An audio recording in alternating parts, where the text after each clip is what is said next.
대상 청정원 런천미트에서 세균이 검출되는 등 이 먹거리에 대한 소비자의 불신이 커지고 있습니다. 식품안전나라 홈페이지에는 이런 제품은 드시지 마세요라는 코너가 있는데요. 이곳에서는 이 국내에서 이미 유통된 식품 중에 기준과 규격에 부적합해서 회수와 판매 중지된 제품이 공개돼 있습니다. 종류는 영양제부터 계란, 유아식 등 다양한데요. 소비자는 목록에 포함된 해당 제품을 구입 장소에 되돌려주면 되고, 판매자는 해당 식품 판매를 중단을 해서 회수업체에 반품을 시작해야 합니다. 고위 법관이나 검사 출신 변호사일수록 이 재판에서 특혜를 받는 전관 예우를 놓고 절반 이상의 법조인들은 실제로 존재한다고 생각하는 것으로 조사가 됐습니다. 하지만 유독 현직 판사들의 생각은 달랐습니다. 판사 직역에서 유독 전관 예우의 존재를 인정하지 않는 것으로 조사됐는데요.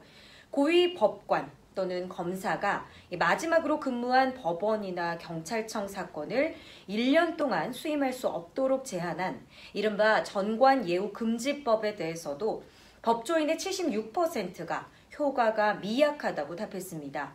수임 제한 규제가 약하고 전관 변호사들이 법을 피해서 우회적으로 활동한다는 건데, 전관 예우를 해결하기 위해서는 판사들의 처우 개선을 통해서 평생 법관제를 도입하거나 변호사의 사건 수임을 공개하는 변호사 중개 제도를 도입하는 방안이 제시됐습니다.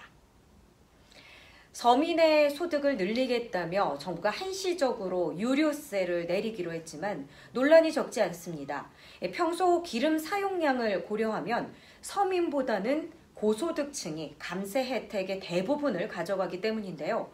지난해를 기준으로 따져봤더니 최고소득층이 가져가는 이득은 극빈층보다 8배 가까이나 많았습니다.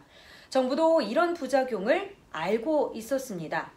그래서 저소득층에게만 나중에 유류세 일부를 돌려주는 방안을 검토했지만 6개월 정도 시간이 걸린다는 이유로 선택하지 않았습니다. 결국 경기 둔화로 다급해진 정부가 소득 양극화 해소라는 기존 정책 기조에 역행을 하면서 유류세 인하 카드를 꺼냈다는 비판이 나오고 있습니다. 이 시각 주요 뉴스 여기까지입니다. 시청해주신 여러분 대단히 고맙습니다.